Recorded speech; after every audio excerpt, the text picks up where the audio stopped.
శ్రీరాముడు మహాబలవంతుడైన విరాధుడిని చంపిన తర్వాత సీతాదేవిని దగ్గరకు తీసుకుని ఆమెను ఓదార్చి లక్ష్మణుడితో, తమ్ముడా, ఈ అడవిలో విశ్రాంతి తీసుకోవడం అంత సురక్షితం కాదు. మనమిలాంటి ఘోరమైన అడవులకు అలవాటు పడినవాళ్లం కాదు. అందుకే త్వరగా శరభంగ మహర్షి ఆశ్రమానికి వెళుదాం అని అన్నారు. శరభంగ మహర్షి తన తపస్సు ద్వారా దైవ సాక్షాత్కారం పొందినవాడు, దివ్యశక్తి సంపన్నుడు. అటువంటి మహాముని ఆశ్రమానికి శ్రీరాముడు చేరుకున్నారు. శ్రీరాముడు శరభంగ మహర్షికి సమీపంలో ఒక అద్భుతమైన వ్యక్తిని చూశాడు. ఆ వ్యక్తి సూర్యుడిలా, అగ్నిదేవుడిలా దివ్య తేజస్సుతో మెరుస్తున్నాడు. అతను రథం నుండి దిగి నేలకు తగలకుండా నడుస్తున్నాడు. దేవతలు అతన్ని అనుసరిస్తున్నారు. శ్రీరాముడు మరికొంత దగ్గరగా వెళ్ళాక ఆ గొప్ప వ్యక్తి ఇంద్రుడే అని తెలుసుకున్నాడు. మెరుస్తున్న ఆభరణాలతో ఆ ఇంద్రుడు ప్రకాశిస్తూ స్వచ్ఛమైన వస్త్రాలను ధరించి ఉన్నాడు. ఆయనలాగే దివ్య తేజస్సులున్న ఎంతోమంది ఆయనను పూజిస్తున్నారు. ఆ ఇంద్రుడి రథం ఆకుపచ్చని గుర్రాలతో ఉండి సూర్యుడిలా వెలిగిపోతోంది.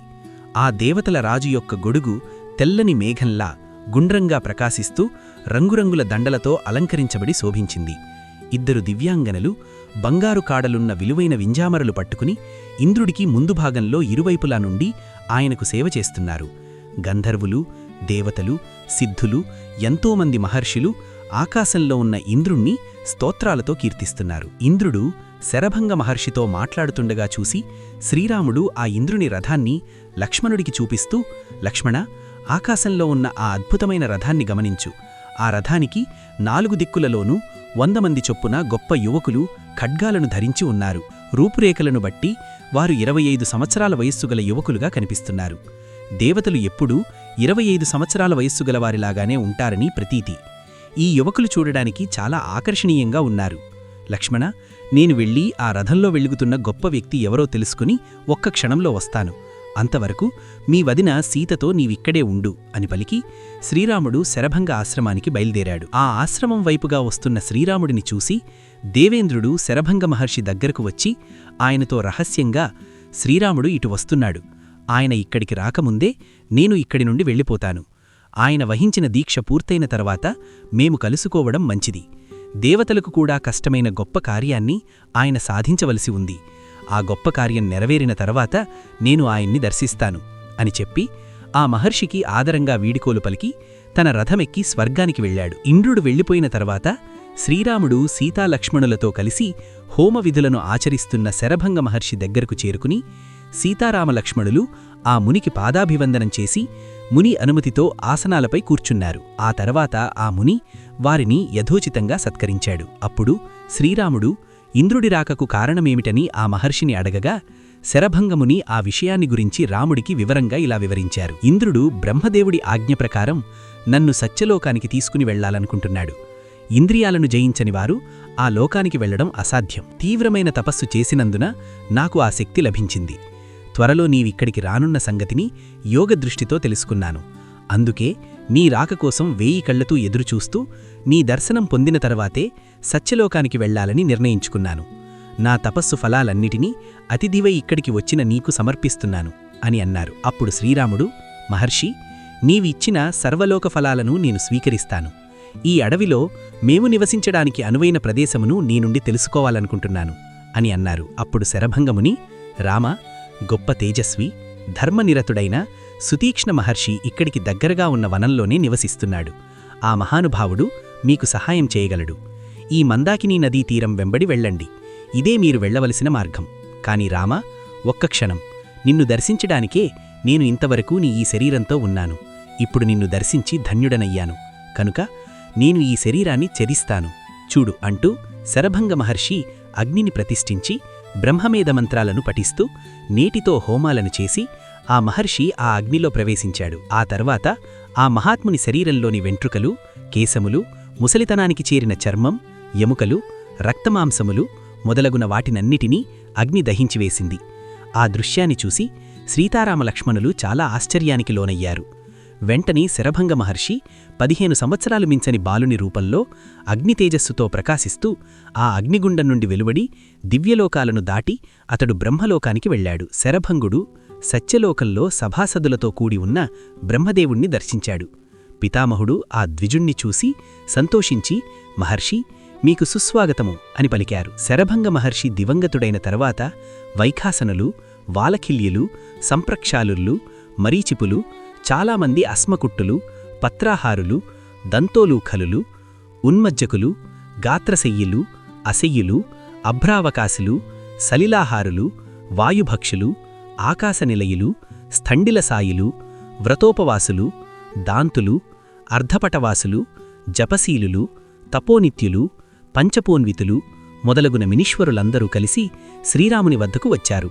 ఈ మునీశ్వరులందరూ బ్రహ్మవిద్యను అనుష్ఠించిన బ్రహ్మతేజస్సుతో ఉంటూ దృఢంగా యమనియమాది అష్టాంగయోగ సాధన చేసి ధ్యానయోగ సాధన నిష్టగలవారు. శ్రీరాముడికి అక్కడ చేరిన మహర్షులందరూ ఇలా విన్నవించారు.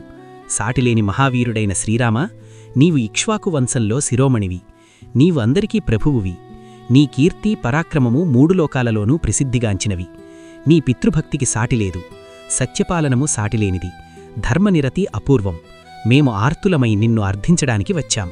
మా ప్రార్థనను మన్నించు. శ్రీరామా, ఇక్కడ వానప్రస్థులలో వైఖాసన, వాలఖిల్యాది బ్రాహ్మణులు అధిక సంఖ్యలో ఉన్నారు. నీవు ఈ ప్రదేశానికి ప్రభువైనప్పటికీ ఈ వానప్రస్థులందరూ దిక్కులేనివారిలాగా క్రూర రాక్షసుల పెట్టే బాధలకు చాలా బాధపడుతున్నారు. ఎంతోమంది మునులను దుష్టరాక్షసులు అనేక రకాలుగా హింసించి చంపేశారు. తాపసుల ఎడల జరిగే భయంకరమైన మారణకాండకు మేమందరమూ తట్టుకోలేకపోతున్నాం. రామా, మా రక్షణ కోసమే మేము నిన్ను శరణుజోచ్చాం. ఈ భూమండలంలో నీవు తప్ప మమ్మల్ని రక్షించగల సమర్థులు మరెవ్వరూ లేరు అంటూ మొరపెట్టుకున్నారు. శ్రీరాముడు ఆ తాపసుల మొర విని వారందరితో, మహాత్ములారా, మీరు నన్ను ఇలా ప్రార్థించాల్సిన అవసరం లేదు. నేను తాపసుల ఆజ్ఞలను పాలించాల్సిన వాడిని. అందుకే ఈ వనమున నేను ప్రవేశించాను. రాక్షసులు మీకు చేసే అపకారమును రూపుమాపటం కోసమే అనుకుంటా తండ్రి మాట పరిపాలన అనే నెపంతో ఈ అడవిలో ప్రవేశించాను. తాపసుల శత్రువులైన రాక్షసులను పరిమార్చడాన్నే నేను కోరుకుంటున్నాను. మా అన్నదమ్ముల బలపరాక్రమములు ఇంక మీరు చూస్తారు అంటూ శ్రీరాముడు ఆ తపోధనులకు అభయమిచ్చారు. తర్వాత ఆ ప్రభువు వారితో కలిసి సీతాలక్ష్మణ సమేతుడై సుతీక్ష మహర్షి దగ్గరకు బయల్దేరారు. వారు దగ్గరలోని మందాకినీ నదిని దాటి కొంత దూరం వెళ్ళాక ఆకాశాన్ని తాకుతున్నట్లున్న ఒక ఎత్తైన పర్వతాన్ని చూశారు. ఆ తర్వాత వారు రకరకాల చెట్లున్న ఒక అడవిలోకి ప్రవేశించారు. అక్కడ పండ్లు, పూల చెట్లతో నిండిన ఒక ఏకాంత ఆశ్రమాన్ని చూశారు. అక్కడ ఆరవేసిన నారవస్త్రాలు ఆ ఆశ్రమానికి మరింత అందాన్ని తెస్తున్నాయి. ఆ ఆశ్రమంలో సుతీక్ష్ణ మహర్షి ప్రశాంతంగా కూర్చుని ధ్యానం చేసుకుంటున్నారు. ఆయన జుట్టు జడలు కట్టి ఉంది. శ్రీరాముడు ఆ ముని దగ్గరగా వెళ్ళి వినయంతో, మహర్షి, నా పేరు శ్రీరాముడు, మిమ్మల్ని చూట్టానికి వచ్చాను అని అన్నారు. వెంటనే ఆ మహర్షి శ్రీరాముణ్ణి చూసి ఆప్యాయంగా కౌగలించుకొని, రామా, నీకు స్వాగతం. నువ్వు గొప్ప వీరుడివి, ధనుర్ధారులలో గొప్పవాడివి. నువ్వు అడుగుపెట్టడంతో ఈ ఆశ్రమం పవిత్రమైంది. నిజంగా దీనికిప్పుడు మంచి రక్షణ దొరికినట్లయింది. నేను ఇప్పటివరకు నీకోసమే ఇక్కడ ఎదురుచూస్తున్నాను. నువ్వు రాజ్యాన్ని వదిలేసి చిత్రకూటానికి వచ్చావని ముందే విన్నాను. దేవతల రాజైన ఇంద్రుడు నా దగ్గరకు వచ్చి నా పుణ్యకర్మల వల్ల నేను అన్ని లోకాలను జయించినట్లు చెప్పి నన్ను రమ్మని కోరాడు. దేవతలు, ఋషులు ఉండే ఆ లోకాలన్నీ నా వశంలో ఉన్నాయి. నేను సంతోషంగా వాటిని నీకు ఇస్తున్నాను. నువ్వు సీతాలక్ష్మణులతో కలిసి అక్కడ విహరించు అని అన్నారు. సుతీక్ష్ణ మహర్షితో శ్రీరాముడు, మహాముని, ఆ లోకాలన్నింటినీ నేను సులభంగానే పొందగలను. కాని ఇప్పుడు ఈ అడవిలో ఒక పర్ణశాల నిర్మించుకొని ఉండటానికి తగిన చోటు మీరు చెబితే చాలు అని కోరగా ఆ సుతీక్ష్ణ మహర్షి సంతోషంతో పొంగిపోతూ, రామచంద్ర ప్రభూ, ఈ ఆశ్రమంలో అన్ని సౌకర్యాలు ఉన్నాయి. ఇక్కడి వాతావరణం చాలా బాగుంటుంది. మహర్షులందరూ ఇక్కడికి వస్తూ పోతూ ఉంటారు. తినడానికి దుంపలు, పండ్లు ఇక్కడ చాలా దొరుకుతాయి. కాబట్టి మీరిక్కడే ఉండండి. అప్పుడప్పుడు లేళ్ల గుంపులు, ఇతర జంతువులు ఈ వనానికి వచ్చి భయం లేకుండా తిరుగుతూ మనస్సును ఆకట్టుకుంటాయి. ఎవ్వరికీ ఏ ఇబ్బంది కలిగించకుండా వెళ్ళిపోతుంటాయి. ఈ జంతువుల సంచారం తప్ప ఇక్కడ వేరే ఇబ్బందేదీ లేదని తెలుసుకోండి అని అన్నారు. అప్పుడు శ్రీరాముడు ధనుర్బాణాలను చేతిలోకి తీసుకుని ఆయనతో, మహాపురుషా, ఇక్కడికి వచ్చే ఆ జంతువుల వల్ల ఒకవేళ మీకు కష్టం కలిగితే వాటిని నేను నా వాడి అయిన బాణాలతో చంపేస్తాను. నేను ఆ జంతువులను చంపడం మీకు బాధ కలిగించవచ్చు. మీ మనస్సు నొచ్చుకోవడం కంటే కష్టమైనది నాకు మరొకటి లేదు. అందుకే ఈ ఆశ్రమంలో ఎక్కువ కాలం ఉండటానికి నేనిష్టపడను అని చెప్పి ఆయన అనుమతి తీసుకుని సంధ్యావందనం కోసం శ్రీరాముడు సరస్సు దగ్గరకు వెళ్ళాడు. సీతారామ లక్ష్మణులు సుతీక్ష్ణ మహర్షి ఆతిథ్యాన్ని స్వీకరించి ఆశ్రమంలోనే ఆ రాత్రి గడిపి తెల్లవారుఝామున నిద్రలేచి సువాసనలు వెదజల్లే కలువపూల కొలనిలోని గోరువెచ్చని నీటిలో స్నానాలు చేశారు. ఆ తర్వాత సీతారామ లక్ష్మణులు యజ్ఞకార్యాలు దేవతారాధనలు సకాలంలో పూర్తి చేసుకుని ఉదయిస్తున్న సూర్యుణ్ణి చూసి సుతీక్ష్ణ మహర్షి దగ్గరకు వెళ్ళి, మహర్షి, మీరు మాకు గొప్పగా మర్యాదలు చేశారు. ఇక్కడ మేము చాలా హాయిగా ఉన్నాము. మా వెంట ఉన్న ఈ మునులందరూ తొందర పెడుతున్నారు. దయచేసి మా ప్రయాణానికి అనుమతివ్వండి అని చెప్పి శ్రీరాముడు సీతాలక్ష్మణులతో కలిసి ఆ మహర్షికి పాదాలకు నమస్కరించాడు. వెంటనే ఆ మునీశ్వరుడు నమస్కరిస్తున్న రామలక్ష్మణులను లేవనెత్తి గాఢంగా కౌగలించుకొని ప్రేమగా, రామా, నీకు నీడలా నిన్ను అనుసరించే సీతాదేవితో లక్ష్మణునితో కలిసి క్షేమంగా వెళ్ళు. తపస్సు వల్ల స్వచ్ఛమైన మనస్సు గలవారు, దండకారణ్యంలో ఉండేవారు అయిన ఆ మునుల అందమైన ఆశ్రమాలను దర్శించు అని చెప్పారు.